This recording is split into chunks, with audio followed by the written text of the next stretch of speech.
Welcome to the Meditation Podcast. You can find all our episodes on meditationpodcast.org. We're also on BitChute and YouTube. You'll find the links in the podcast description.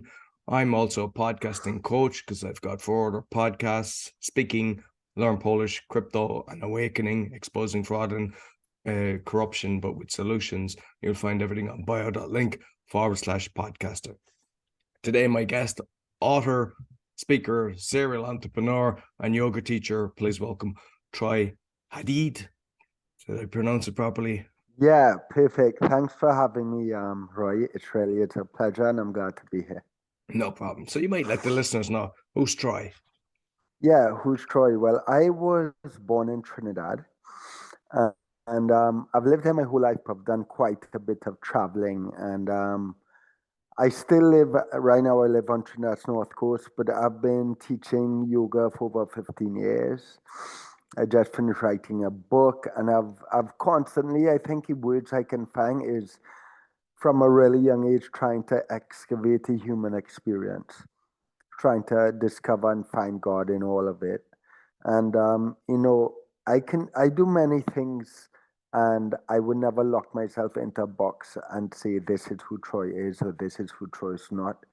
But whatever I step into, I just want to know that in some way that I am facilitating us understanding what it really means to love one another and connecting individuals, helping connect individuals to their own understanding of God, deepen their own relationship to God. Outside of that, anything goes. Excellent. So I suppose I see that when you were 10, you wrote a letter that was to Bush, Saddam, and Gorbachev. You might tell me a bit about that. Yeah. I always asked my mom. I was like, Mom, what was I like as a child? Like, what brought me to write that kind of letter at 10 years old? Now, granted, I was 10 years old, so it wasn't like some literary masterpiece. But that was during the time of the Gulf War. And I was a bit distraught by war, by inequality, by what was then a pending global warming crisis. And I just decided I would write this letter, and this letter was published in the national newspaper in the editor section. And then, I guess with my mom's help, a copy of this letter was then sent to President Bush, Saddam Hussein, Mikhail Gorbachev, Prime Minister of Trinidad and Tobago. And I remember, if I recall correctly, I remember even getting a reply from the office of President Bush at the time. I don't think anyone else really replied. But I often ask, like, what drove me to do that at 10 years old, to even care? And in the writing of my book and the somewhat of the excavating of the influences of my childhood, I think what drove me to do that was from a really young age, I recognized my own privilege. And the privilege, privilege has so many different layers to it, whether it be race or gender or financial situation or social status or all this stuff, right? And I was a benefit of many of those things. I always say that my greatest privilege is knowing what love is, knowing what safety and security feels like, which so many people don't. But I was also born into a family that was well off, and a situation that did present a few opportunities to me that may not have presented to others. But from a really young age, I think growing up in a third world country like Trinidad, I noticed that I had these opportunities and ways of living that many other people didn't have access to. And then there was, from a young age, there was a huge influence on me from the Rastafarian community and reggae culture. And I think what that did was expose me to reality outside of my bubble, a reality of what was happening in the rest of the world. And I think what this did for me is give me a sense of responsibility. And I believe that's where that letter came from. Is I, from a young age, I felt a sense of responsibility to do everything I could to at least try to serve something greater than myself. No, excellent, excellent. So I'd Yeah. like to go into your kind of, yoga, meditation, mindfulness journey. You might just talk me through that. Yeah, yeah. When we think of yoga, we often think of yoga postures, what we call asana. And this is a big part of yoga practice, definitely. But this is not actually yoga practice. For me, we practice postures so that we can deepen our relationship to our mind, deepen our relationship to our breath, and prepare our body to receive breath. And that gives us the ability to live more intentionally and more intimately. And the real practice of yoga is how we live our lives, how we show up in our relationships. Do we have the ability to see God everywhere in everyone? This is the practice of yoga. And even before I was practicing asana, I believe that I understood the teachings of yoga because I've always been really close to Christ, and I believe that Christ is one of the greatest yogis that ever walked the planet. And the way in which he lives his life and his teachings, they are the fundamental teachings of yoga. So when I graduated university at 21, people would ask me, well, what are you going to do? I was like, well, I'm going to teach yoga. And they would be like, well, do you do yoga? I'd be like, nah. But I knew I was going to teach yoga. And how I knew that, I wasn't too sure, but I did have my very first influence of yoga as Eastern tradition spiritual practice yoga was at 14 years old. And I used to go up every lunchtime while I was in high school, a boys' high school, every lunchtime to sit with a teacher called Mr. Gayadeen. And he would give me all these texts to read, all these books to read, Eastern cultures, Eastern traditions. And I used to go up of my own free will every lunchtime. And I always said that maybe one day I would love to meet Mr. Gayadeen again so I could tell him how he might have influenced my life. And a few years ago, I got this email that came in my inbox. It came from a comment on my website. And it said, I think I gave you practice of Brahmacharya to read in 1994. Signed S. Gayadeen. And I was like, what? So I replied to him and I got his phone number and I called him and we had a conversation. And we still stay in touch every now and again. And he says to me, he says, Troy, let me tell you how it really went down. He said, you were sent to detention. He said, that's how you first walked into my room. You were sent to detention. And I gave you this text to read as a joke. Because the practice of brahmacharya is a text on sexual conduct or sexual misconduct, however you want to look at it. And I was a 14-year-old boy going through adolescence. To him, it was a joke.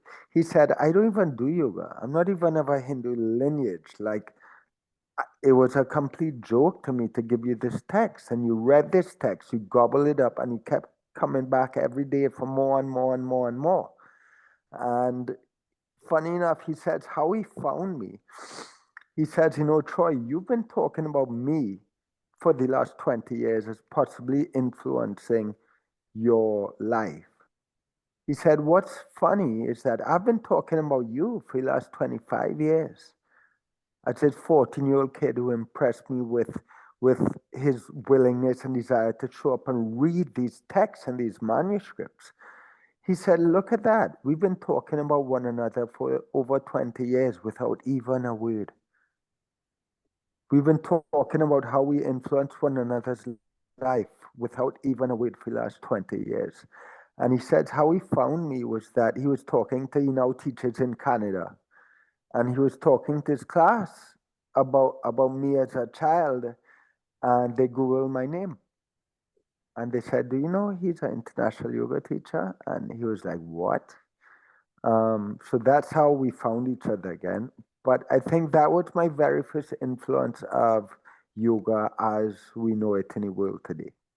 No, excellent. And I've Yeah, seen you were on a corporate stage doing a keynote, and yeah. you started talking about breath work, but you actually explained about the belly. And to be honest, I've never seen that. I just kind of just went along that you put out your belly kind of thing. But you Yeah. explain, so you might explain that, because I think not everybody might be aware of actually how it works. Yeah, that's so true, Roy. I learned to breathe at 27 years old. And for listeners, chances are you probably aren't breathing as efficiently and effectively as you could be. And I always tell people that if you're not breathing properly, you're not living properly because the breath impacts everything else, right? So we often, and I know not all listeners will have a visual here, so I'll try to describe it as clearly as I can. But we're often, if I ask somebody where they breathe, they'll often tell me into their belly or into their chest. Or at best, I'll get both belly and chest. But what about everything else?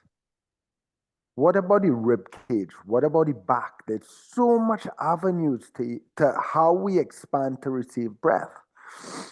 And furthermore, if I ask someone when they inhale, if they view that as a pull of air, they would say, yes, I pull air into my body. And that's not actually how a breath works. But to speak to the belly bit, it's important that we understand that we don't actually breathe into our belly. You cannot get air into your belly. Maybe like if you do a hiccup or something. But but the reason the abdominal cavity expands, abdominal cavity being from your rib cage to your waist, is because of your diaphragm. Your diaphragm is a umbrella-like muscle that sits just inside your rib cage. And that is what they call a main muscle of breathing. And when we inhale, the diaphragm descends into your abdominal cavity. And what this does is it makes your abdominal cavity bulge like a water balloon because you're applying pressure on the top of it. But you're not actually getting air into your belly. So it's important that we understand why the abdomen expands, right? It's a diaphragm moving into the abdomen. And with regards to how breath actually works, it's really beautiful. It's a really beautiful relationship, right? Imagine that where breath happens is your thoracic cavity. That is from your diaphragm, which sits just inside your rib cage at the base of your rib cage, up to your chest or your sternum. Imagine this as a box. And inside this box is a set air pressure. And what happens? The two laws of physics that we need to understand. One is that air pressure and volume are inversely related. What that means is if I have a box and inside this box is a set air pressure, and I expand the volume of the box, the air pressure inside of the box is going to decrease. And then the second law of physics we need to understand is that gases move from high pressure to low pressure. So what this now means is, I'll connect some dots for the listener. When my diaphragm descends into my abdomen and my rib cage expands sideways and my back body expands and my chest and my sternum lifts, I'm increasing the volume of my thoracic cavity in about 3 or 4 different dimensions. When I do that, the air pressure inside of me is going to decrease. What that now means is that the air pressure outside of me is higher than the air pressure inside of me. And that air then moves inside of me to create balance. So I, I would invite the listener to think of breath as not something we do. We don't actually breathe. We don't actually pull air into our body. We create space in our body to be breathed by an external force. Yeah, brilliant. Yeah, I love it. Love it. Because Yeah, I yeah. think a lot of people, when they're at some events and they're telling them breathe through your belly, they just pop out their belly and feel they're doing it correctly, like rather than the way you've just explained it which is Yeah, fantastic. and it's important. I always like to say too that I'm not saying that the instruction to breathe into your belly is wrong. It's not wrong. Like, I get what we're trying to get people to do, but people are smart. Like, they can understand how breath works. Like, I wish I was taught this at 5 years old. My life would have been so different. And, I even work one on one with doctors, and they know this because this is not yoga mumbo jumbo. This is the anatomy of breath. So they know this. But just this perspective on breath changes their own approach to medicine. I remember having a doctor tell me he once had somebody on a machine that was helping them breathe because they had some kind of damaged lung or something. I can't remember exactly what. But he was saying that if he had taken this perspective and explained this to that individual, they may not have actually needed to be on a machine to help them breathe. They may actually been able to breathe on their own. You know? Fascinating. Yeah. And because I know you've done different types of kind of like a silent retreat and a dark retreat. You might talk about the silent first and then move into the dark retreat and tell me exactly how they came about and what exactly you experienced during each of them. Yeah. So a silent retreat is familiar to some people. It's called a Vipassana retreat. And it's 10 days of silence. And some people do this repeatedly, right? A few times over their lifetime. I think it's something every individual should step into because I think silence is really powerful. For me, I jumped into it. It was a few years after I started teaching yoga, and I wanted to develop a seated meditation practice. So I decided I was going to jump in the deep end. And what this entails, it's just all you did for 10 days was sit on a cushion, eat, sleep. The retreat I did actually allowed me about 2 hours every afternoon to go and walk in the forest or do yoga, do asana practice or something. But it was all in silence. So for 10 days, there was no speaking, there was no external books, music, pen, paper, none of that. It was just you and your mind, right? The reason I chose this retreat was because while I honor and understand the power of seated meditation, I wanted to be in relationship to my mind and be mindful, even when doing, even when living my life. A question I often ask is, all right, you sit on a cushion for 6 hours a day, but then what happens when you leave the cushion?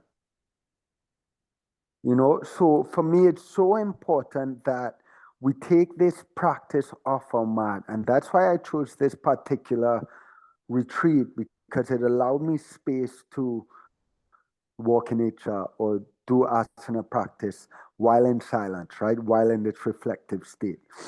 And But just sorry to interject there, but yeah, since you mentioned about no notepads and pens, so for me, if I kind of go away on a trip or just take a few days off or something like that, it's like yeah. when I go into my own thought process, I love to write it down. Is it something, because I know we have a supercomputer, but is it something that you had kind of very creative thoughts that they stayed there, or was there a part that you went, I know I thought of something, I mean, after the event, that I know I remember something brilliant, where's it gone?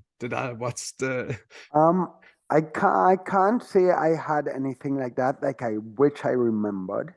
Um, what I think the reason they do that is so somebody doesn't end up doodling or like drawing to escape what is happening in the mind, right? Doesn't use that as a means of escape. Um, Writing and journaling and that kind of stuff is really powerful. There's no doubt about that, as well as art.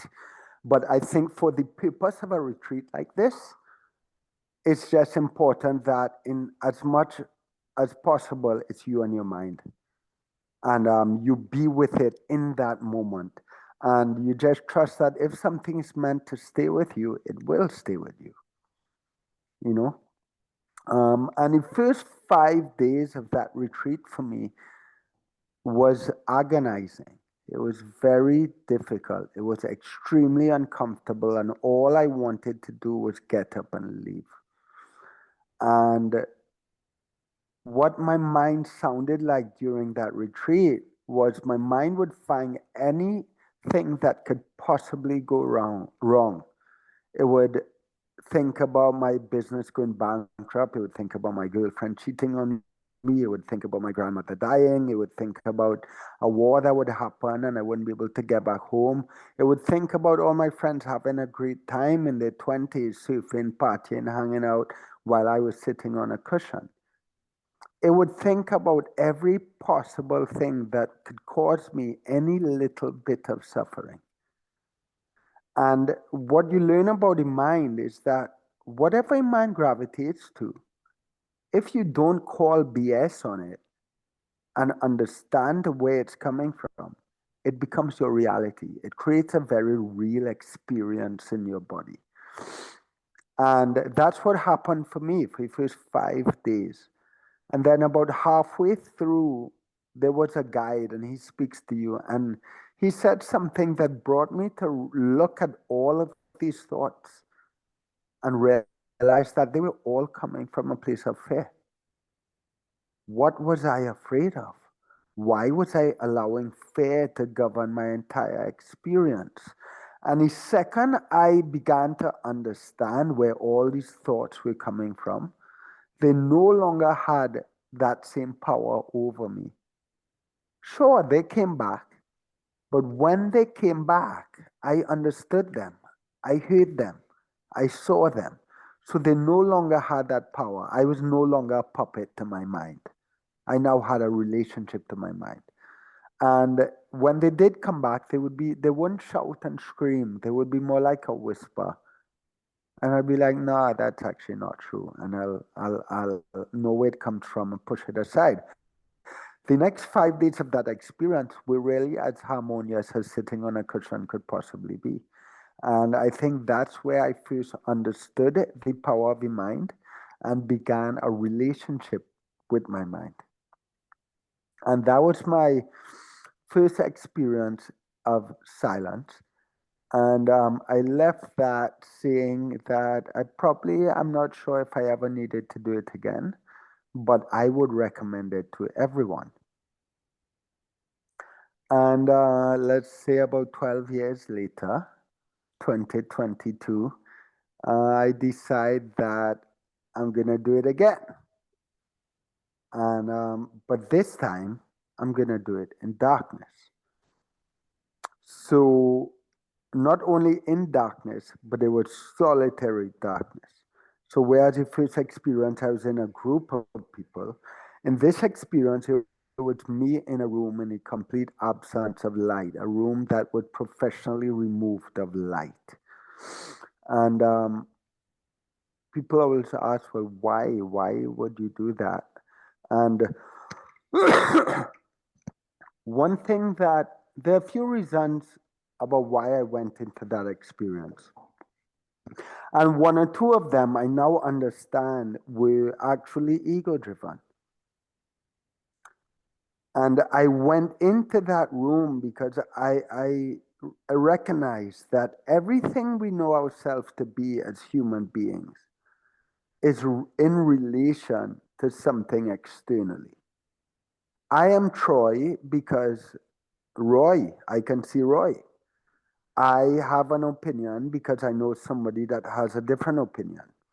I am a son because I have a father. Almost everything we know ourselves to be is in reference or in relation to something outside of ourselves. So I went into this room and I was like, all right, if I removed as much as I can of everything, who am I? And I figured that would give me at least a glimpse of who I really was and deepen my relationship to God or consciousness in some form. Because in that experience, all it was me, my mind, and God. And that experience did all of those things.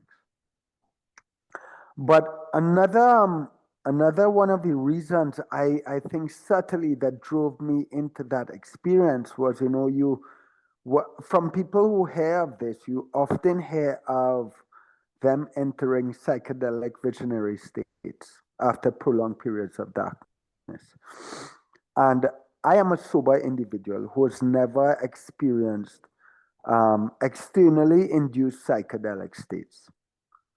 So this for me was interesting.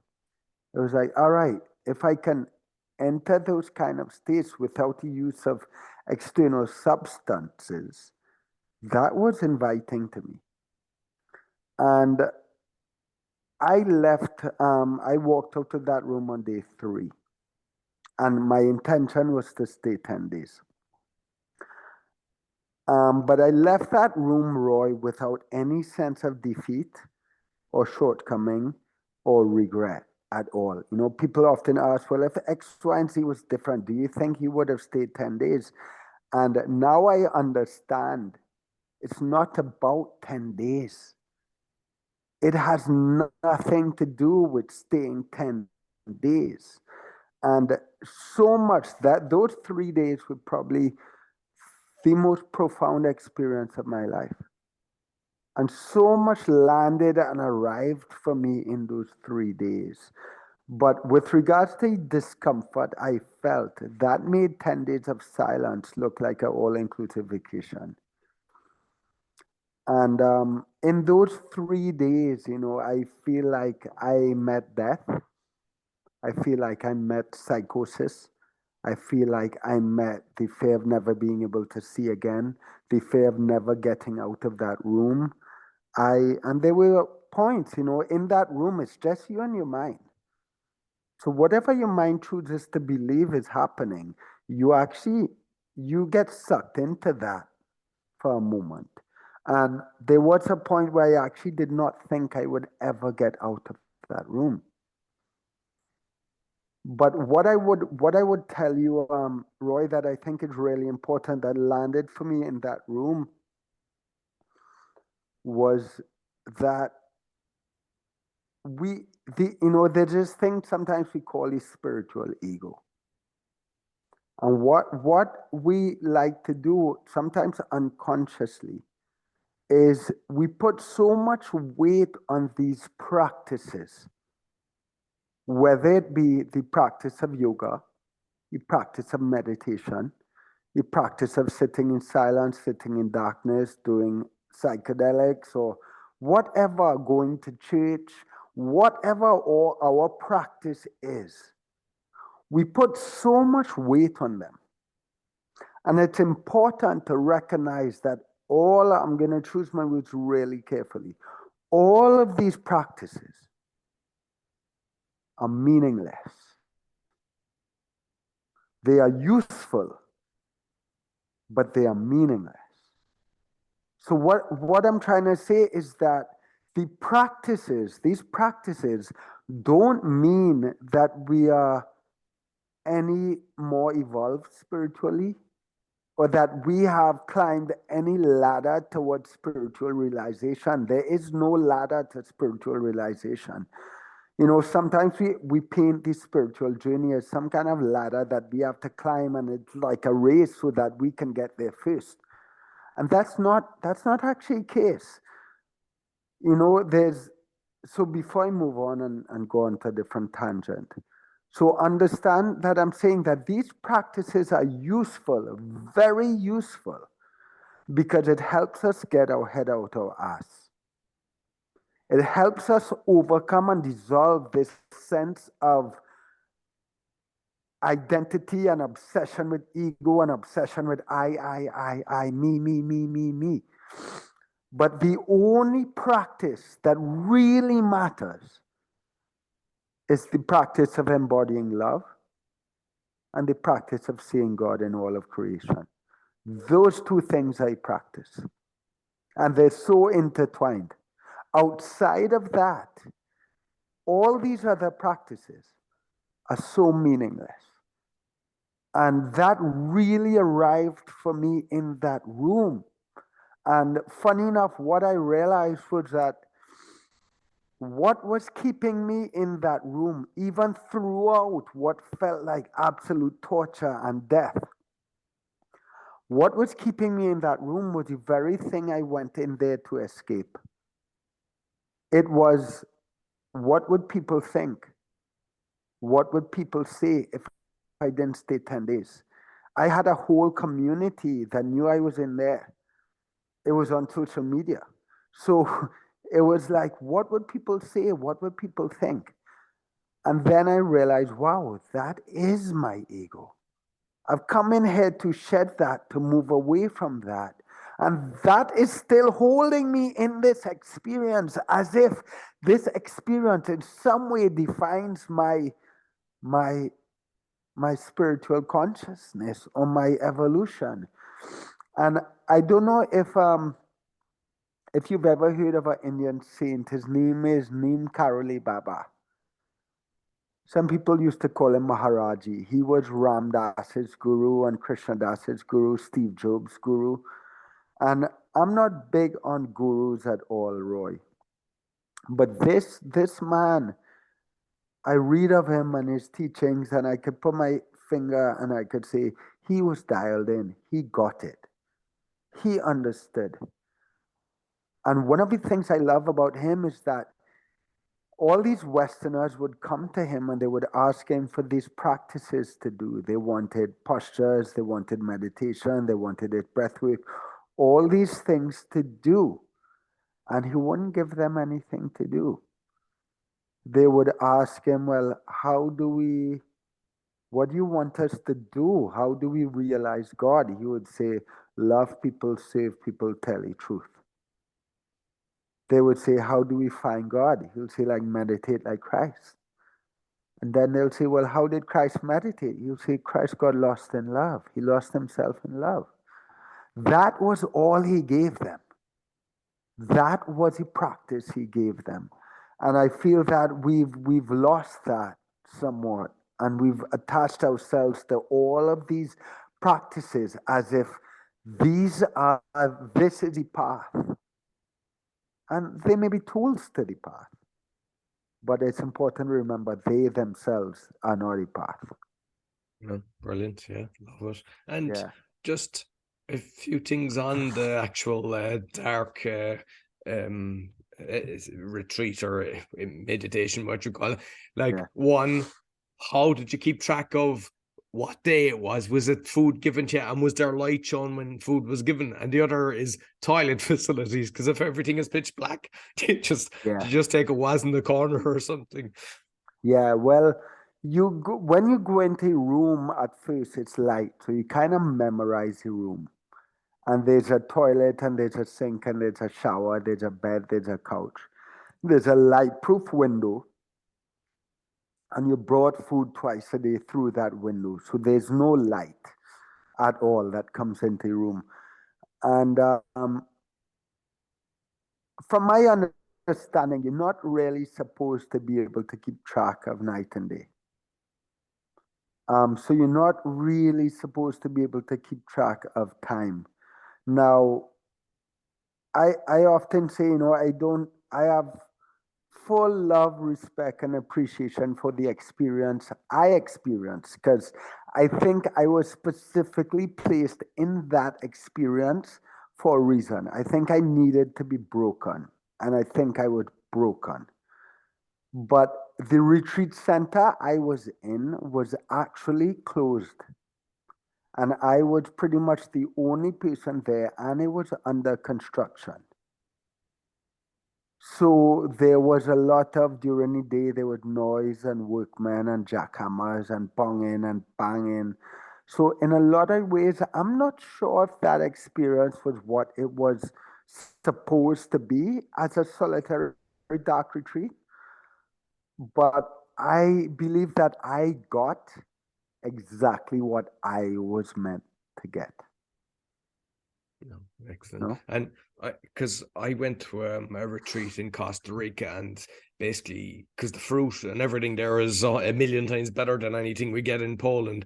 But Yeah. basically, we did silence eating, and it was so enjoyable, the food and just taking the time. And I'm just curious in the dark what experience, because it's not something people would do unless they're sneaking a packet of crisps and eating under the covers. But the Yeah. reality of actually eating a proper meal in pure darkness, and just wondering what the experience is like. Oh, good question. You know what's funny, Roy, is the food was catered by a vegan restaurant close by, which I ate at before I went into the dark room and after. And the food is amazing. But while I was in that dark room, I know we think of being able to taste food more and have that sensation of taste because it is generally at that point maybe one of the only senses we have. But my experience in that room was I was experiencing such intense levels of depression. I didn't even want to get out of my bed and eat. I had to drag myself to my yoga mat every day to practice. Um, and I had to drag myself to eat. And I think that my state while I was eating, I felt that the only reason I actually ate was because I knew if I didn't, they would think something was wrong because they would come back and find food. And I knew that if I just left the food there, it would attract ants or cockroaches or whatever it was. And I didn't want to risk that happening. So I can't say for me that eating, from my experience, was enjoyable in that moment. I didn't even want to eat. I didn't care to eat, you know?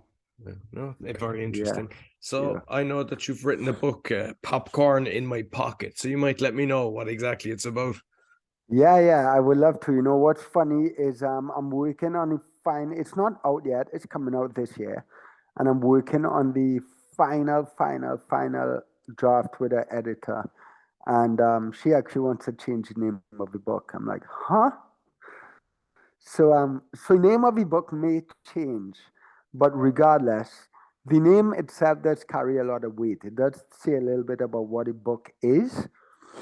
And popcorn in my pocket, I use it as an analogy, right? Popcorn is an analogy that represents all these spiritual teachings and insights that we hear about in our world today. And we read about and we talk about and we post on social media and all these amazing teachings. And a pocket is a spiritual pocket. And every individual has their own pocket. And what I see happening in the world today, Roy, is that everyone is throwing popcorn around. We're taking everyone else's popcorn and we're reposting it and we're sharing it and we're reading it and we're talking about it. But we're not actually asking question, how does this apply to my life? Where am I not embodying this? And until we ask that question, until we take that popcorn and put it into our own pockets to really understand what it means and how it fits, then we'll never truly understand these teachings. We'll never be able to embody these teachings. So in this book, I take some of these teachings and insights that I've come to know and understand, and I share stories from my own life where they show up or how they show up, or maybe where I lack them or did not embody them. And I invite the reader then to then ask the question, well, how does this apply to my life? So I present these teachings, I present examples, and then I flip it on the reader just for a moment and invite the reader to really take these nuggets of insight and work with them to really see how can this make me a better human being? How can this make the world a better place, you know? Yeah. So I've seen you also talk about kind of having a relationship with the mind, and it kind of goes into what you've all the stuff we've been talking about, but I know you kind of delve into that a bit deeper. Yeah. In mind, there's just teaching in yoga I always love to talk about. It says that the mind is king of everything and breath is king of the mind. It's from a teacher called B.K. Iyengar. And if we create space to acknowledge it, it's really simple. The mind is the most powerful thing we have. And if we don't have a relationship to our mind, then we become a puppet to our mind. And just to touch on the power of the mind, anything, Roy, me or you or any other individual knows to be true, knows to be part of their reality, your mind has to choose to believe that is true. Whatever your mind chooses to believe actually becomes your reality. And when we look at someone and we say they're delusional, well, that's because their mind chose to believe a different reality. That's all it is. That's how powerful the mind is. And I like to describe your mind as a lover. It's like a relationship. You and your mind are in an eternal marriage for the rest of your life. There's no separation, there's no divorce. Your mind is your ride or die. And like any relationship, if you want that relationship to be nurturing, loving, compassionate, then we have to create a space in which we grow in intimacy, in which we are intimate with our partner, in which we spend quality time with our partner. And I'm not talking about romantic intimacy. I'm talking about actually being with your partner, learning your partner, understanding your partner, appreciating your partner. And this is what we need to do with our mind. Somebody might be like, all right, well, what does that look like? Well, it looks like you just sitting with your mind without your cell phone, without Netflix, without books, without paper. Just you and your mind sitting silently. And much like I did in my silent retreat experience, all these thoughts are going to come up. But can we create a space in which we can understand where these thoughts are coming from and be in relationship to mind? Because if we don't create this space to cultivate a holistic relationship with the mind, well, guess what? The mind is just going to start to scream and shout to get our attention. And that's what's happening in the world today.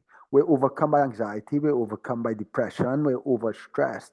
And the mind just doesn't stop. The mind is overactive because we're not listening. And there's so many people in the world that are scared to be with themselves alone in silence. That, for me, is one of the most concerning things. Because we can never have a world that is at peace if the individuals in that world aren't at peace with themselves. I love it. Yeah, beautiful. Yeah. And with the mind, because basically, you mentioned it's your belief system. And if we go into, because you mentioned you're into God, believing in God and everyone's own belief system. But if we look at that, because there's something, I mean, I've read a few different books on that, and it's something I'm extremely curious about. And if you look at where you're born, that has a huge impact of what your belief system is, because based on the generations that kind of either ram it down your throat or make it look like this is the norm. And you mentioned like Jesus, and like, to be honest with you, I like stuff that I've studied and looked at, and there was a Jordan Maxwell is one of the guys, he's after pass now, but apparently there was 37 Jesus and Marys, but all different names over the years, but it's the exact same story. And like I've researched a lot into I call it the poison dart lately, and they were talking about the Britannia Encyclopedia, and they were showing like one version 3 was saying something that how dangerous they are and everything, and a couple of versions later, oh, you should get it when you're 5 and when you're 7, and like a lot of the time, unfortunately, it's the wrong people that have control of the media. They change the history and everything, and it's very hard to actually know what is actually real. And I'm just, curious your Yeah, thoughts. yeah.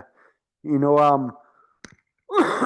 Roy, it's so funny. You know, to me the only thing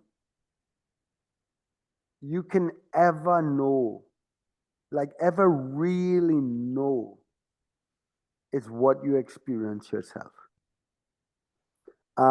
Regardless of what religion we're talking about, or what scripture or what text from hundreds and hundreds of years ago, we cannot be sure who wrote it, where it came from, who edited it, who interpreted it, none of it.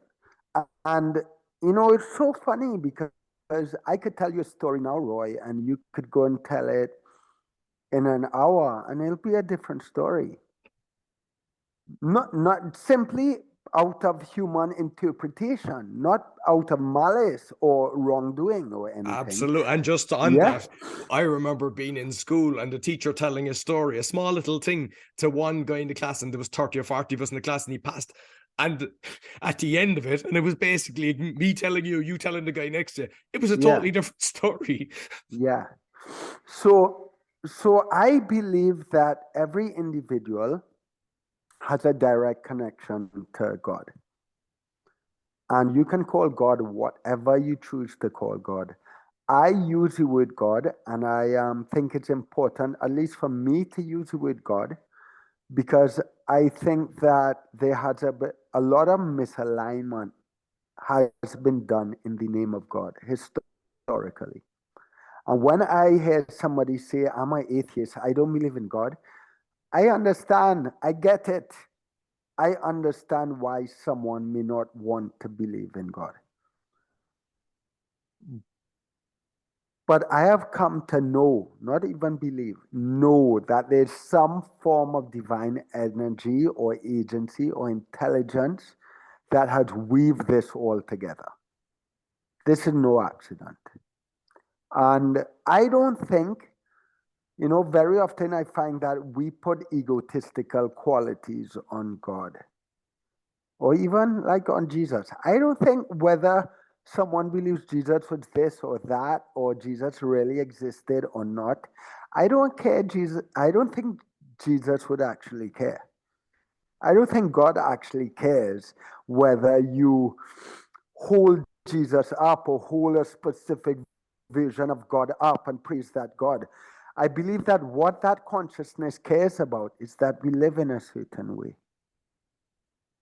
that we acknowledge its hand and we see its hand and we live from a place of love, respect, and compassion. That we at the same time, though, that we respect and acknowledge the balance of everything, and that balance means life and death.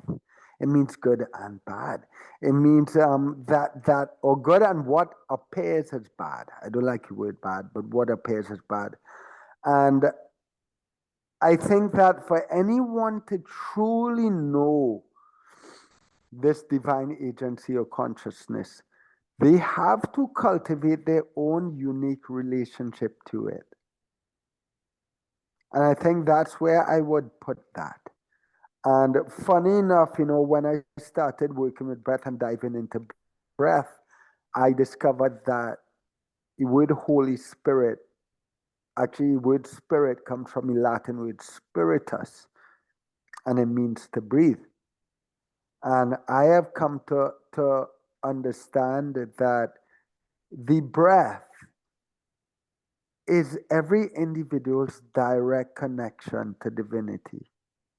I do believe there's an intelligence that is communicated through the breath if we can nurture a deeper relationship to it. Yeah. And I believe that come to understand what they perceive as God. Yeah. You know? Well, excellent. Love it, love it. And Yeah. just finally, because I seen you've some lovely tattoos on your arms. I always like to ask a person what are that tattoos, Yeah. what do they symbolize? Um, my tattoos are very meaningful to me. I have some on my arm, some on my leg, some on my rib cage, and the ones on my arm. One of them says, "Ignore the story, see the soul." And That's a that's nice one. yeah, that's a teaching from one of my teachers, Sean Corn, and she got it from one of her teachers, a guy called Billy.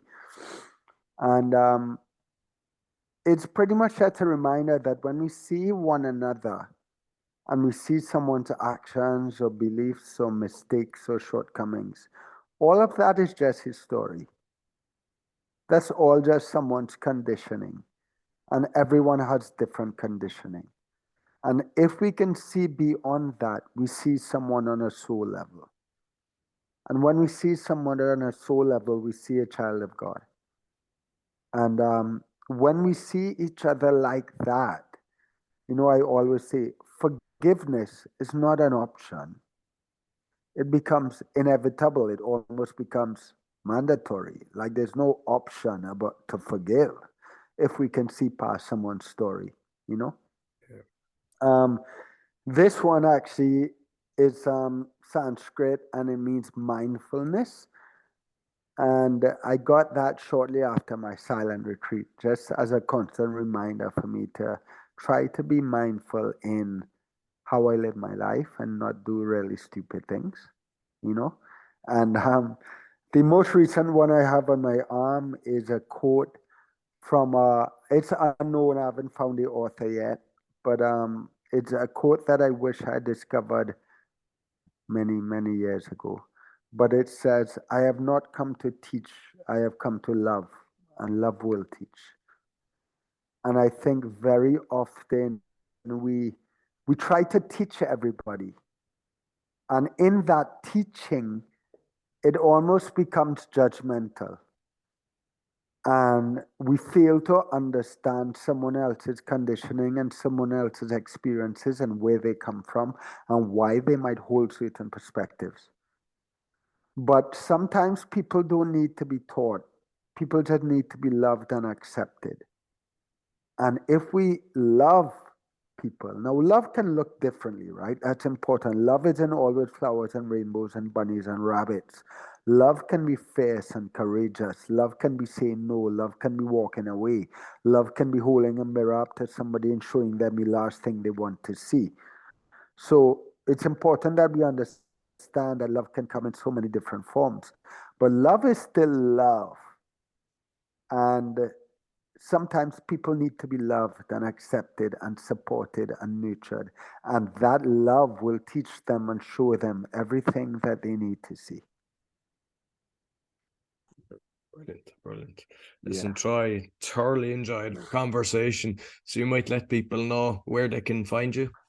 Yeah, they can find me at troyhadeed.com. I would encourage people to go and sign up for newsletter. They actually get some free online content if they do so.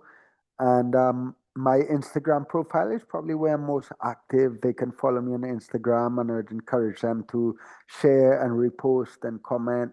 And yeah, any assistance I get to help spread this message, I would love for them to be a part of that.